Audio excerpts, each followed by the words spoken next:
പൊതുവിദ്യാഭ്യാസ വകുപ്പിന്റെ പ്രവൃത്തി പഠന വിഭാഗം കലോത്സവ നഗരിയിൽ സ്ഥാപിച്ചിട്ടുള്ള പ്രദർശന വിപണന മേളയുടെ പവലിയനാണ് ഇത്. ഇവിടെ വിദ്യാർത്ഥികൾ നിർമ്മിച്ചിട്ടുള്ള വിവിധ തരം ഉൽപ്പന്നങ്ങൾ പ്രദർശനത്തിന് വെച്ചിട്ടുണ്ട്. കൂടാതെ അതിന്റെ വിപണനവും നടക്കുന്നുണ്ട്.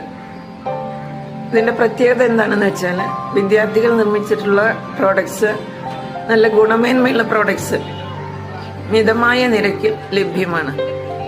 കേരളത്തിന്റെ വിവിധ ഭാഗങ്ങളിൽ നിന്നുള്ള വിദ്യാർത്ഥികൾ എത്തിയിട്ടുണ്ട്. ഇടുക്കി, തിരുവനന്തപുരം, പത്തനംതിട്ട, പാലക്കാട്, ആലപ്പുഴ, വയനാട് തുടങ്ങിയ ജില്ലയിൽ നിന്നാണ് കൂടുതൽ പ്രോഡക്ട്സ് എത്തിയിട്ടുള്ളത്.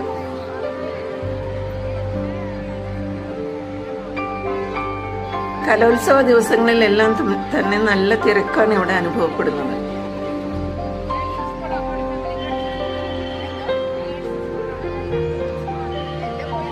കരകൗശല വസ്തുക്കൾ, paintings, drawings, paper bags, kitchen tools, food products and floor cleaning lotions എന്നിവയൊക്കെയാണ് പ്രധാനപ്പെട്ട ഉൽപ്പന്നങ്ങൾ.